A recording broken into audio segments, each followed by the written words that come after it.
말씀은 출애굽기 4장 1절에서 7절입니다. 한 절씩 봉독하시겠습니다. 모세가 대답하여 이르되 그러나 그들이 나를 믿지 아니하며 내 말을 듣지 아니하고 이르기를 여호와께서 내게 나타나지 아니하셨다 하리이다.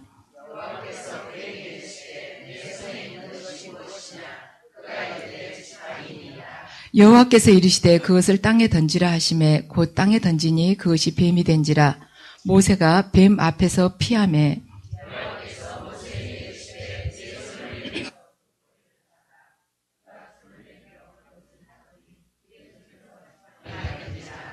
이는 그들에게 그들이 조상의 하나님 곧 아브라함의 하나님 이삭의 하나님 야곱의 하나님 여호와가 내게 나타난 줄을 믿게 하려 함이라 하시고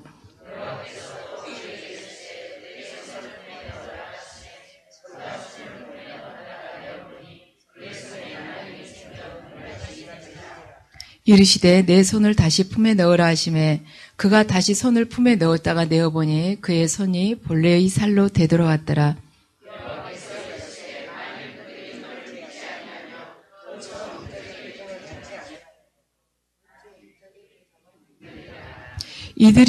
그들이 이 두 이적을 믿지 아니하며 내 말을 듣지 아니하거든 너는 나일강 물을 조금 떠다가 땅에 부으라. 내가 떠온 나일강 물이 땅에서 피가 되리라.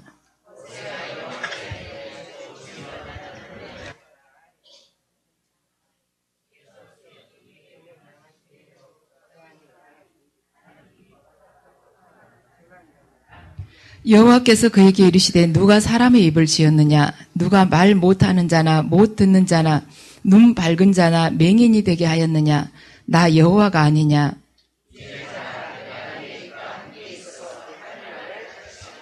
모세가 이르되 오 주여 보낼 만한 자를 보내소서.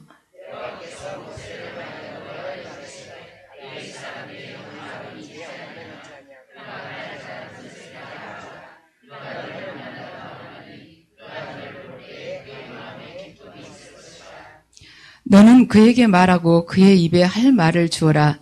내가 내 입과 그의 입에 함께 있어서 너희들이 행할 일을 가르치리라.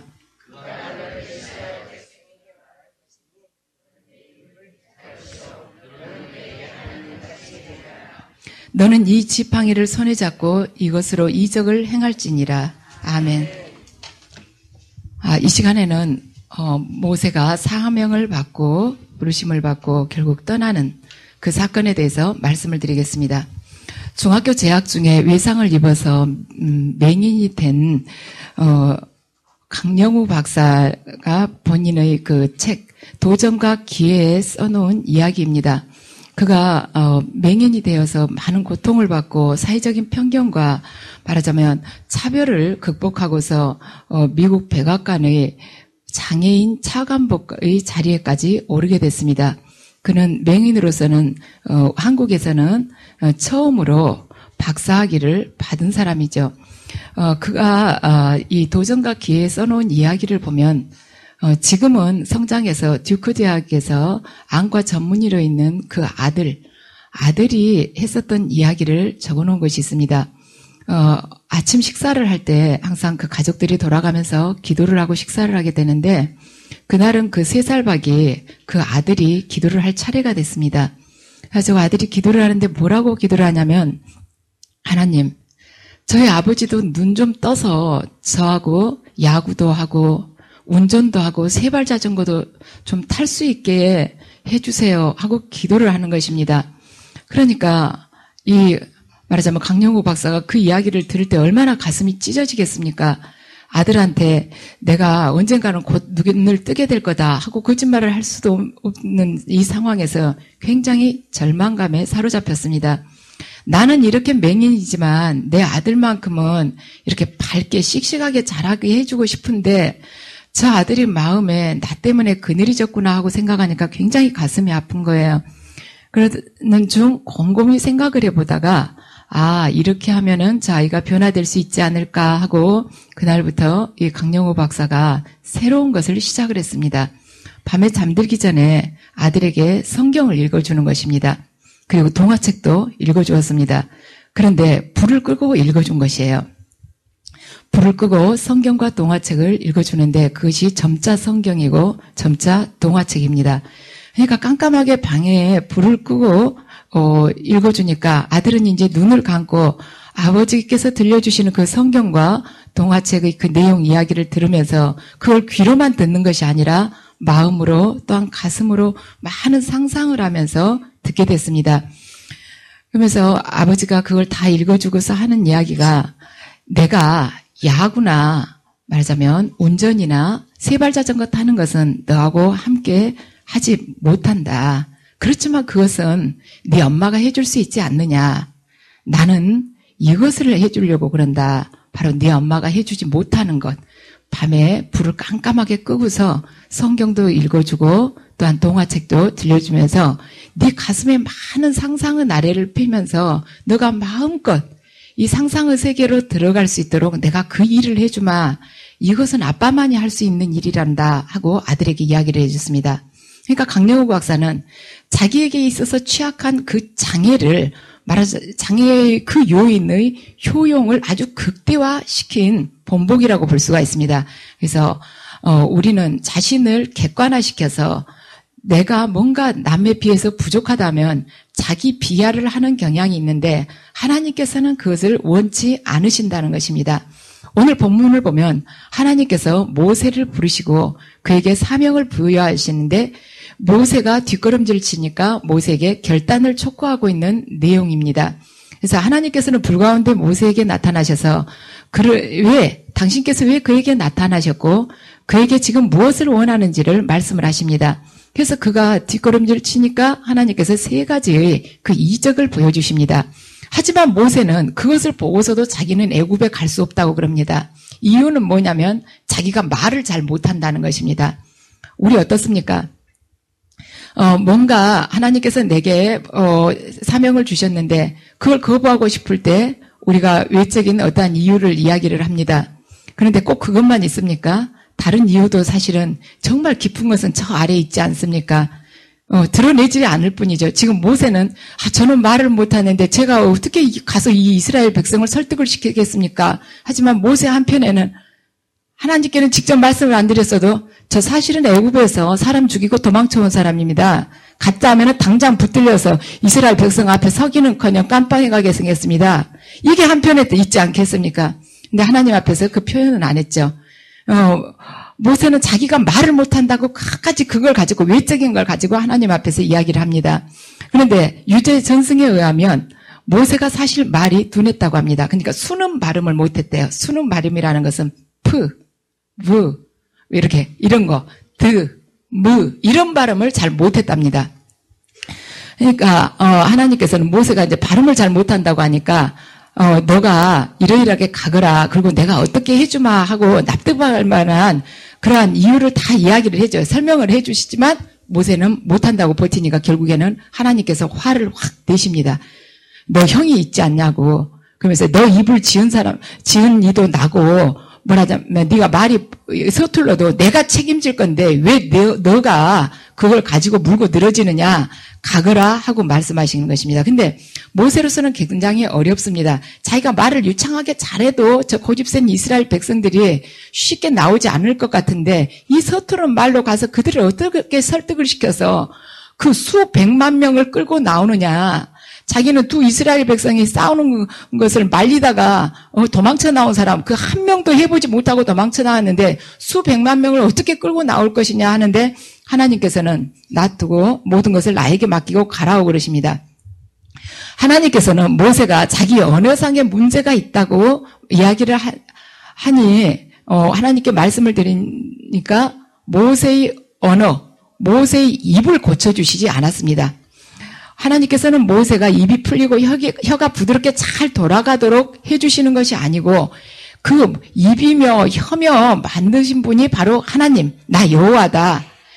내 책임이라고 모세에게 각인을 시켜주십니다. 하나님께서는 모세의 입을 치료하시지 않고 모세와 하나님과의 관계에서 모세 자신을 다시 보게끔 해주십니다. 그래서 우리는 우리 안에 있는 어떤 신체적인 장애 또 경제적인 어려움, 내가 배우지 못했습니다. 이런 이유를 가지고 하나님의 부르심에 순종을 하지 않을 때가 많습니다. 그렇지만 하나님께서는 내가 너의 약한 부분도 다 알고 있다. 내가 너를 택한 이상 네 약한 부분으로 일어난 그 문제에 대해서는 내가 책임을 질 테니 너는 가기만 하라고 말씀을 하십니다. 오늘날 우리 자기 부족한 신체 때문에 좌절을 한 사람이 얼마나 많습니까? 이 내 몸의 이 백체 가운데서 99가지는 건강하고 정상이고 한 가지가 말하자면 불편할 때 우리는 그 한 가지 때문에 99가지에 대해서는 감사하지 않고 그것 때문에 내가 못하겠습니다 하고 하나님 앞에 불평하고 원망한 사람이 얼마나 많습니까?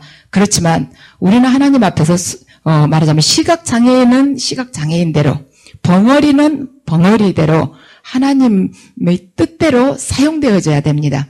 우리 보세요. 내가 눈을 뜨고 있고 이게 웬만한 건 보이는 거예요. 그렇지만 내가 이 시각장애인하고 나하고 봤을 때 육적인 눈으로 봤을 때는 굉장히 큰 차이인 것 같지만 이 눈이 보인다는 게 얼마나 큰 차이가 나겠습니까? 당장 우리 유리컵에다 물을 떠가지고 그 유리컵 안에 있는 미생물을 보라 하면은 우리 눈이 그걸 미생물을 찾아낼 수가 있습니까?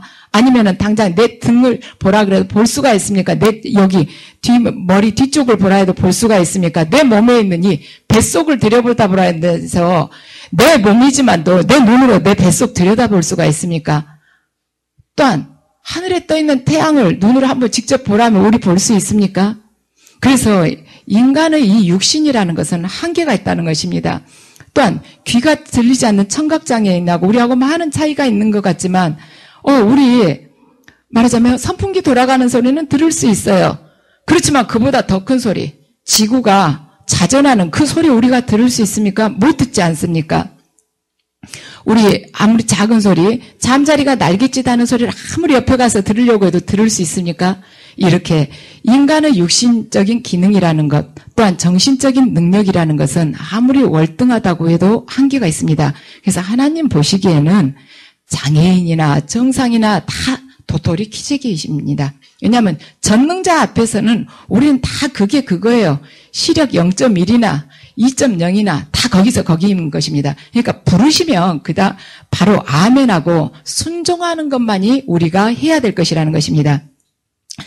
그러면 우리가 부족한 건데 이걸 은혜로 어떻게 받아들일 것인가? 자, 고린도후서를 보면 사도 바울이 자기 몸 안에 있는 가시를 가지고 주님께 기도를 드립니다.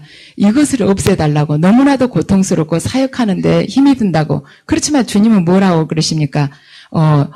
너가 자고하지 않게끔 이것은 은혜다. 너가 말하자면 부족하면 너 약하면 약할수록 너를 통해서 내 영광이 드러나는 거라고 말씀하십니다. 그래서 우리 인간에게는 있어서는 누구나 부패한 본성을 가지고 있습니다. 인간은. 그래서 그 고삐, 우리 소에다가 이렇게 코에다가 말하자면 끼워 넣죠. 그걸 빼면은 우리 인간은 마음대로 뛰는 것이에요. 그래서 고삐를 딱 채워놓고 자갈을 딱 채워놓고 하나님께서 그 부족한 부분으로 인해서 절대로 우리가 교만하지 못하고 말하자면 당신 앞에 순종하는 자로 나의 부족함을 항상 볼 수 있도록 말하자면 그걸 가시로 놔두십니다. 그래서 우리가 교만하게 되면 쉽게 변질될 수가 있기 때문에 하나님께서는 가시를 주시면서 그것이 결국에는 은혜라는 것을 우리들에게 깨닫게 하십니다. 또 베드로를 보면 베드로가 주님 돌아가시기 전날 배반을 하죠. 모른다고 부인을 합니다. 그런데 이미 예수님께서 베드로에게 그것을 경고를 하셨습니다. 너가 오늘 밤 닭이 울기 전에 나를 3번을 모른다고 할 것이다. 그러니까 베드로가 호언장담을 합니다. 절대로 그럴 리가 없다고 합니다. 그런데 몇 시간 지나지 않아서 나는 절대 말하자면 예수님을 모른다고 부인을 하죠. 그러니까 그 부인을 하고 주님에 대해서 말하자면 자기가 등을 돌리는 그걸 통해서 베드로가 자신이 얼마나 인간이 나약함을 깨닫게 된 것입니다. 결국에는 주님께서 다시 찾아오셔서 그와의 관계를 회복시켜 줌으로 해서 그가 사랑을 다시 입고 결국에는 십자가에 거꾸로 매달려서 순교함으로써 온전한 제자의 삶을 살아가게 됐지만은 베드로는 자기가 주님을 3번 부인했다는 그 사건을 통해서 언제든지 자신은 주님을 부인할 수 있는 사람이다. 그걸 항상 염두를 하고 살아갔을 것입니다. 내가 그만큼 부정한 사람이다. 그리고 절대로 호언장담을 해서는 안 된다. 그걸 자기가 말하자면 살얼음판을 걷듯이 항상 그것을 자기 내면에 간직하고 살았을 것입니다. 저도 간혹 그럴 때 있어요. 힘들 때 이제 참다 어느 딱 한계선 막 숨이 마지막까지 막힐 때 가서는 주님께 원망을 합니다. 왜 똑같은 걸 제가 이렇게 오랫동안 해야 됩니까? 그런 이야기가 나와요. 이렇게 되면은 제가 아무것도 할 수 없고, 주님 이렇게 훈련이 너무 힘드니까, 주님은 온전케 하기 위해서 훈련을 시키신다고 그랬지만은, 너무 훈련이 힘드니까 제 성격 자체가 거칠고 악해진 것 같아요. 옛날보다 더 짜증도 내고 더 예민하고 신경질적으로 변한 것 같습니다. 어쩔 때는. 그래서 장애를 가진 분들이 이래서 성격이 좀 약간 독특하구나, 남하고 어울리기가 어렵구나 싶은 게 내 마음대로 뭘 할 수가 없으니까 이제 참다 나중에는 막 짜증이 나요. 머릿속으로 생각해보면 할 일이 많거든요. 근데 이 몸을 움직이지 못하니까 못하게 되는 거예요. 그래서 장애 가진 분들이 툭 하면 신경질 내고 보호자가 고마운지도 모르고 그런데 이렇구나 싶은데, 제가 불평을 막 하고는 나중에 이렇게 은혜를 받으면서 악한 영을 빠져나가게 되면 주님이 뭐라고 그러시냐면, 너 불평하고 원망하는 영이 지금 빠져나간다고 그러십니다. 그 말씀을 들을 때 어쩔 때는 그 생각이 듭니다. 그러면 불평하고 원망하는 영이 속에 있는 줄 알았으면 진작 빼주셨으면 제가 입으로 죄를 안 지을 거 아닙니까? 그냥 다 쏟고 나서 이제 빼주시면 어떡하냐고 제가 그 마음이 들 때가 있어요. 그래서 제가 그런 일을 여러 번 겪다 보니까 내 안에 불평하고 원망하는 영이 있다. 그러니 이게 불평을 하고 싶을 때 내가 참아야겠다. 내가 참고 기도를 하면 이 영들이 조금씩 빠져나가서 내가 하나님께 온전하게 감사하는 자로 변하게 될 것이다. 이제 여러 번 불평을 하다 보니까 그런 마음이 드는 거예요. 저는 베드로도 그랬으리라고 봅니다. 자기가 아무리 주님께 말하자면 주님만을 바라보고 그분을 향해서 걸어간다 해도 내가 과거에 3번 부인했던 것, 그 사람이 바로 나였다. 그러면 나는 앞으로 얼마든지 할 수 있는 것이다. 어떤 최악의 상황에서도 혀를 깨물어 죽는 한이 있어도 다시는 주님을 부인하지 않으리라. 그분을 모른다고 하지 않으리라. 아마 그것을 심령 안에 새기고 살았으리라고 봅니다. 그래서 하나님께서는 우리의 실수나 말하자면 우리의 부족함, 이것을 그대로 놔두십니다. 그래서 그대로 우리에게 허락하시면서 우리가 항상 깨어서 기도하게 하시고 내 자신을 의지하지 못하게끔 하시는 것입니다. 그래서 항상 그분의 능력 안에 머물게끔 우리를 인도하십니다. 그래서 우리는 우리의 약한 부분이 있어요. 우리 각자 다 온전하지 못하죠. 약한 부분 그대로 남아있을 필요가 있습니다. 그래야만이 우리가 그 맛을 잃지 않습니다. 우리 가난한 사람들이 갑자기 졸부가 되는 경우 있죠. 어디 이렇게 부동산이 갑자기 생각지도 않았는데 펑 튀어가지고 옛날에는 2억 했던 게 한 10억 되면은 막 여기 갑자기 목에 기부스를 하면서 전에 비슷하게 살았던 사람을 막 멸시하면서 그 정도도 모르냐고, 그것도 살 형편이 못 되냐고 이러면서 막 멸시하고 냉대하는 그런 거 볼 때 얼마나 마음이 씁쓸합니까? 옛날에 순수하고 그 소박한 모습을 잃었다는 걸 보면은 인간이 저렇게 간사할 수가 있구나 하는 것 보고 마음이 좀 언짢지 않습니까? 그래서 하나님의 은혜가 항상 나에게 머물러 있기 위해서는 내 모든 것이 다 형통하고 잘 되는 것이 결국 좋은 것은 아니라는 것입니다. 나에게 있어서 가시가 있고 부족한 면이 있을 때 내가 그 순수한 점, 또한 나에게 있어서 겸손한 그 겸손한 면이 그대로 유지될 수 있다는 것입니다. 하이럼 스무스 교수가 쓴 말하자면 인생에 있어서 가장 소중한 것이라는 책이 있습니다. 이 책을 보면 가장 소중한 것이 무엇인가, 그걸 4가지로 딱 요약을 해놨어요. 첫 번째는 뭔가 인생에 있어서 가장 중요한 것, 자기 정체성을 아는 것이 가장 중요한 것이라는 것입니다. 사람은 자기 자신을 모를 뿐만이 아니라 잘못 알고 있을 때가 많습니다. 그래서 어느 순간 자기 자신에 대해서 제대로 알게 될 때 깜짝 놀라는 것이죠. 자기 자신이 대단한 사람이라고 생각하는 사람, 그런 오만한 사람이 있는가 보면 내 자신이 정말 별 볼 일 없다 하고는 열등의식에 사로잡혀 있는 사람도 있습니다. 예수 그리스도를 믿는다는 것은 무엇인가? 우리 크리스천들이 예수 그리스도를 믿는다는 것은 그리스도 안에 있는 자기 자신을 발견하는 것이 예수 그리스도를 믿는다는 것입니다. 그러니까 내 능력이나 세상 속에서 나를 어떻게 바라보고 있는가, 내 평판이나 내가 지금까지 이루어놓은 어떤 업적에 의해서 내가 평가되는 것이 아니라 그리스도를 믿는 사람은 하나님 안에서 자신을 발견해내는 것, 그런데 그 자신, 참 자기의 모습을 발견해내는 것입니다. 그렇다면 그리스도를 믿는 자의 자기 정체성은 어떻게 알 수가 있는가? 무엇에서 자기 정체성을 깨달을 수가 있는가? 하나님께서 이 땅에 나를 보내셨을 때 왜 보내셨겠느냐는 것입니다. 그분이 아무 생각 없이 우리를 이 세상에 보내시지 않았어요. 나를 왜 이 땅에 보내셨으며 세상 속에서 나는 그렇다면 어떤 존재로 살아가야 되는가? 크리스찬에게 있어서의 자기 정체성은 하나님께서 왜 나를 이 땅에 보내셨으며 그 보내신 목적이 있다면 나는 이 땅에서 어떻게 살아야겠는가가 바로 자기 정체성입니다. 두 번째는 인생에 있어서 가장 소중한 것, 두 번째는 내가 가진 것 중에서 소중한 것이 무엇인가를 발견하는 것입니다. 자, 하나님께서 모세에게 이스라엘을 건져내라고 말씀하셨습니다. 그러니까 모세가 제가 누구한테 그것을 하겠습니까? 하고 이야기를 하죠. 그러니까 하나님께서 네 손에 든 것이 뭐냐? 지팡이라고. 그러니까 내가 그것을 통해서 역사를 하겠다고 그러십니다. 그러니까 우리들 또한 마찬가지입니다. 내 손에 들려있는 소중한 것이 무엇인지를 그걸 발견해내야 된다는 것입니다. 하나님과의 만남 속에서 받은 은혜, 그 무엇과도 바꿀 수 없는 그 만남, 은사, 영적 체험, 또는 내가 찬양을 잘한다면 찬양, 또한 다른 사람에게 위로를 줄 수 있다면 그 위로와 사랑, 또한 내가 전도를 잘한다면 그러한 전도, 중보기도를 했을 때 하나님께서 그때 그 사람에게 귀한 역사를 이루어 주셨다면 그 중보기도, 그러한 것들이 내가 가지고 있는 것 중에서 아주 소중한 것이라는 것이죠. 그래서 내가 하나님과의 어떤 영적 체험을 통해서 하나님을 깊이 만나게 됐다. 그분으로부터 사랑을 받게 됐다. 그 무엇과도 누구와도 비교를 할 수 없는 독특한 그 만남이 있었다. 또한 내가 말하자면 계시를 받았다. 또한 내가 치유 능력을 받았다. 내가 영분별을 할 수 있다. 또한 다른 사람이 할 수 없는, 말하자면 나는, 다른 사람들은 다 기피하는데, 자기 부모도 기피하는데, 나는 노인들을 보면 사랑스럽고 그들이 무엇을 하든 내가 다 받아들일 수 있는 그러한 은사를 받았다. 그 모든 것이 내 손에 쥐고 있는 가장 소중한 것이라는 것이죠. 그래서 내가 가지고 있는, 첫 번째로는 자기 정체성을 깨달아야 되고, 또한 두 번째는 내가 가지고 있는 것 중에서 소중한 것이 무엇인가를 깨달아야 된다는 것입니다.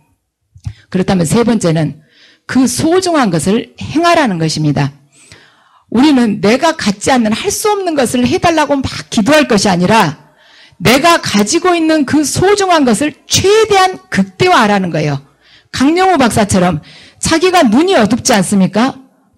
시력이 전혀 보이지 않아요. 그럼 불을 끄고서 점자 성경을 읽어주면서 아들에게 깜깜한 가운데 마음껏 이 하나님의 말씀에 대해서 상상을 하라는 것입니다.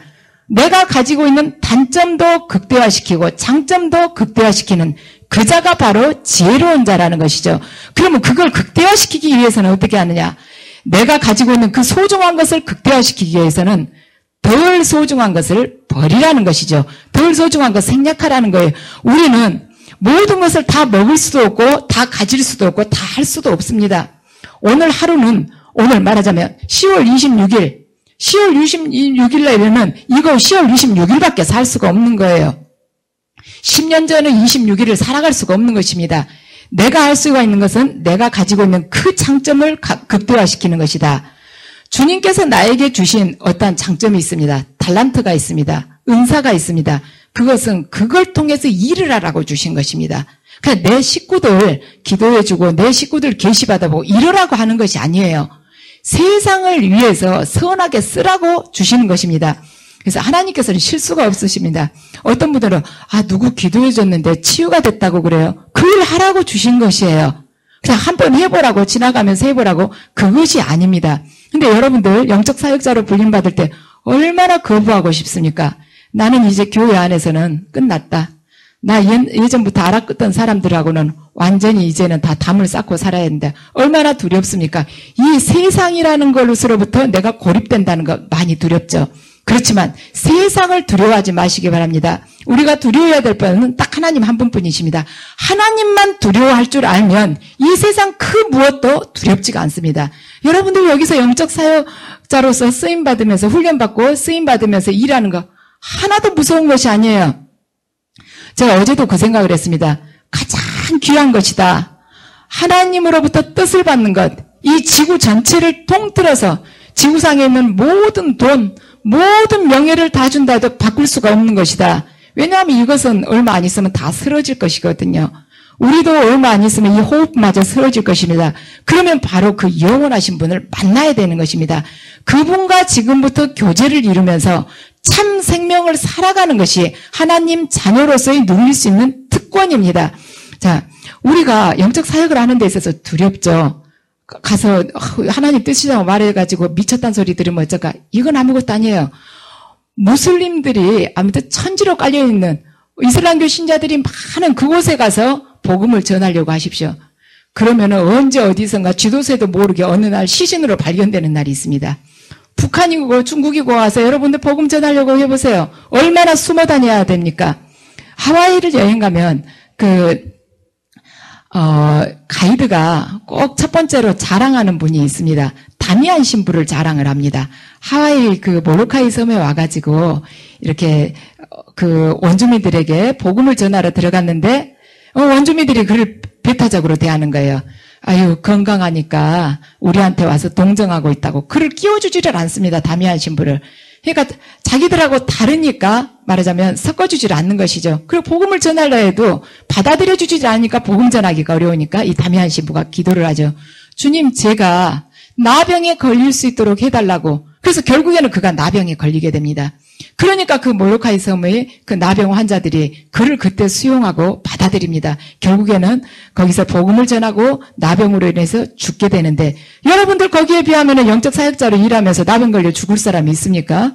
억지로 살을 찢어서 나병 환자에다 갖다 대지 않는 이상은 얼마나 안전하고 쉬운 일입니까? 정말 쉬운 일이에요. 제가 어제 가만 생각해 보니까 이 말하자면 IQ 100인 사람이 머리를 싸고 쭉 가라고 해도 대학을 들어갈 동안 그런 실력을 가지고 있는 경우에 하나님께서 어느 날 갑자기 은사를 주셔서 당신께서 말씀을 전해주고 당신께서 보여주시고 손을 대면 당신께서 낫게 하시는데 껍질만 우리들인 거예요. 그분께서 일을 하시는데 어려울 것이 뭐가 있습니까?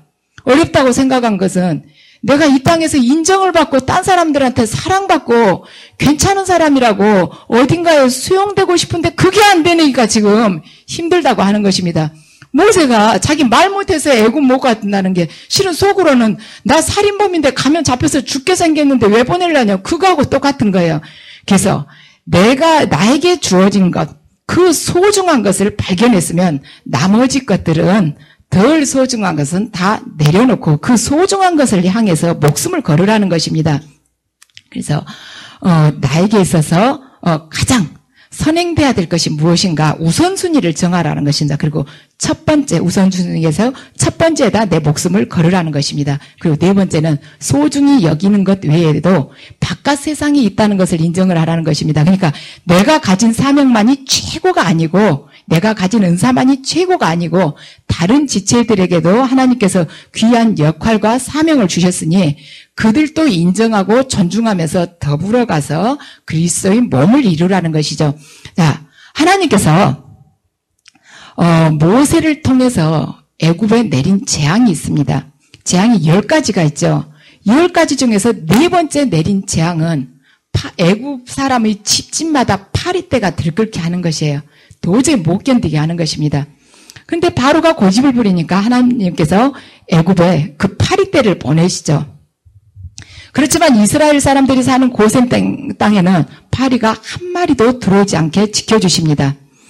우리들 중 어느 누구도 자신이 파리만 또 못하다고 생각하는 사람은 아무도 없을 것입니다. 여러분 중에서 나 파리만 또 못하다고 생각하는 분이 있습니까? 아무도 없으시죠.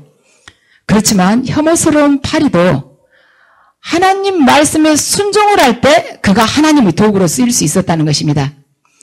파리도 하나님 말씀에 순종을 할 때 하나님이 군대로 쓰임받을 수가 있었다는 것입니다. 그렇다면 세상을 이기신 그분이 지금 내 안에 계시는데 내가 하지 못할 것이 무엇이냐는 것이에요. 파리도 하나님의 군대로 쓰임을 받을 수가 있는데 내가 왜 하나님의 군대로 쓰임을 받을 수가 없겠습니까? 그래서 하나님께서는 오늘 우리를 하나님 군대로 다시 세상에 내보내기를 원하십니다. 그렇지만 모세가 가기를 원치 않았던 것처럼 우리들 또한 가기를 원치 않습니다. 혼자 조용히 믿음 생활하고 싶고 또한 아무 책임도 지고 싶지가 않습니다. 또한 만나고 싶지 않은 사람들, 하나님께서는 내가 제일 만나기 싫은 사람한테 보내실 수도 있습니다. 그래서 만나고 싶지 않은 사람들은 만나지 않고 조용히 혼자서 안전하게 예수를 믿고 가고 싶다고 이렇게 이야기하지만 하나님 앞에서는 그것이 용납되지 않습니다. 하나님께서는 지금 우리들에게도 명령을 하고 계십니다. 네 발에서 신을 벗어라. 나를 믿어라. 그리고 가거라. 그리고 우리들에게 세 가지 약속을 주십니다. 그 약속은 내가 너와 함께 할 것이다. 내 권능이 너를 통해서 드러낼 것이다. 또한 네가 사탄의 종이 되어서 살아가는 내 백성을 반드시 영적 출애굽을 시키는 자가 될 것이다. 그 은혜에 내가 반드시 함께 할 것이며 내가 약속을 지켜주실 거라고 말씀을 하십니다. 그래서 여러분들 이 시간 여러분들이 신발을 벗으시고 여러분 손에 쥐어진 그 지팡이를 들고 하나님께서 말씀하신 이 세상으로 들어가시기 바랍니다. 그러할 때 하나님께서 말씀하신 이 세 가지 약속이 반드시 여러분을 통해서 이 땅에서 그대로 이루어질 것입니다. 수고하셨습니다.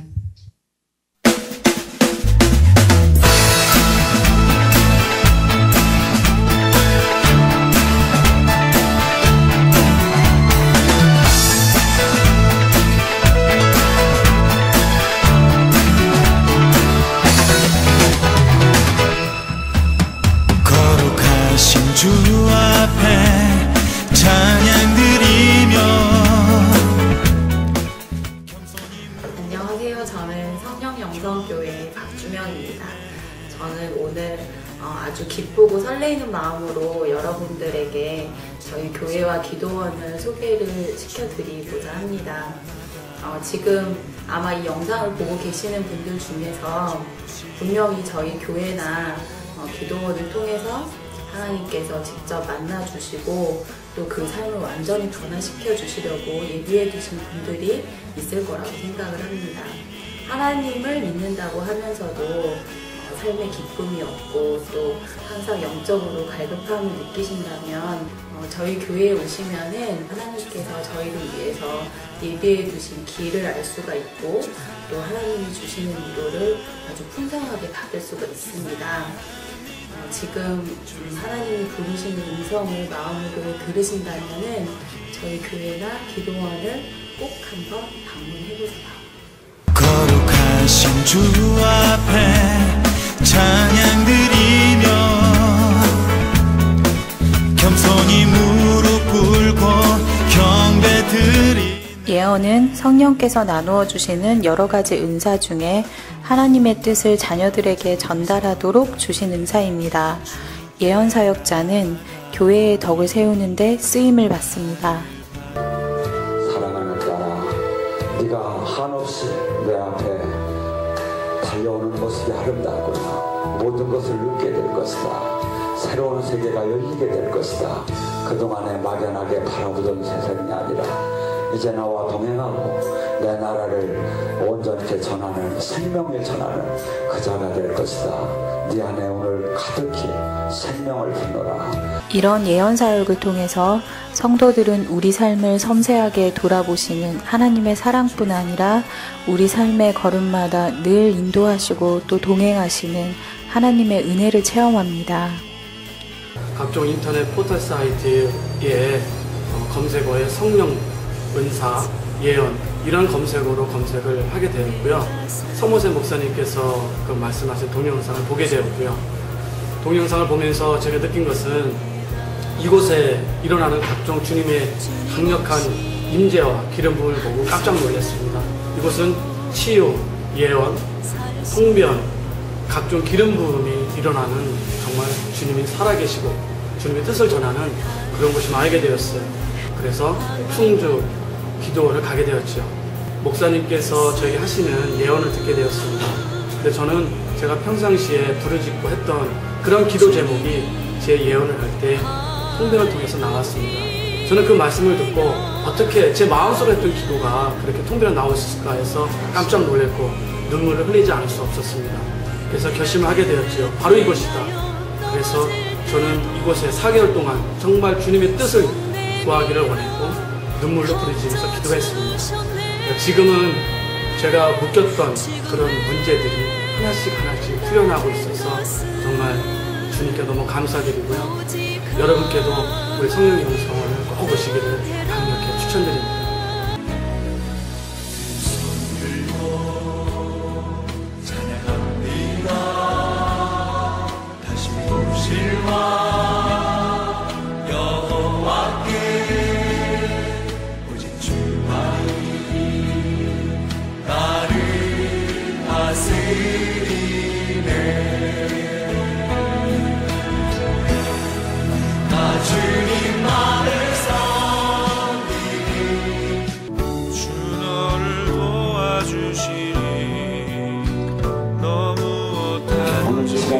온전히 치유되기 원합니다. 온전히 치유되기 원합니다. 사실이 풀리기 원합니다. 아버지 지금 풀리시게 하시옵소서. 어둠의 영도를 지금 이 시간 이 딸의 몸에서 분리될지어다. 예수님 권세로 선포한다. 예수님 권세로 선포한다. 나와 약한 변심하기야. 예수님 권세로 선포한다. 나와. 저희 교회에서는 다양한 사역이 이루어지고 있는데요. 그 중에서도 특징적인 사역이 예언 사역과 치유 사역입니다. 초대교회에서 이런 사역을 행했던 것처럼 저희 교회에서도 예수님의 뜻을 따라서 억눌린 자를 해방하고 또 낙심한 자를 권면하기 위해서 이런 사역들을 행하고 있습니다.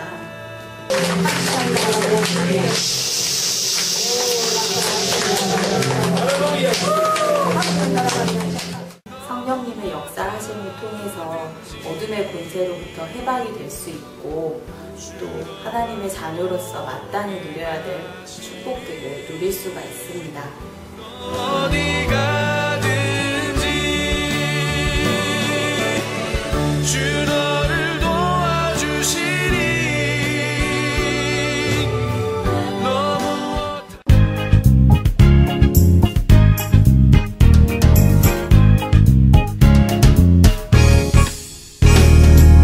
무엇이 행복이냐 묻는다면 당신은 무엇라고 말할래요?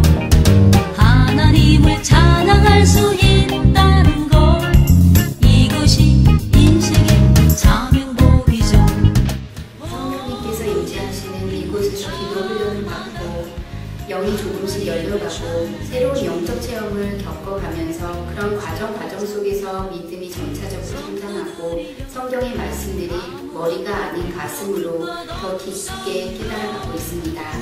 성령님의 강력한 역사가 있고 주님 앞에서 온전히 순종하는 삶을 살고 계시는 목사님과 원장님이 계시고 또한 깨끗하고 투명하게 운영되고 있는 이곳 성령 영성 기도원으로 영적으로 발급한 주님의 많은 자녀분들이 인도받고 주님의 은혜 속에서 묶임이 풀리고 축복받는 삶을 사시게 되기를 진심으로 원합니다.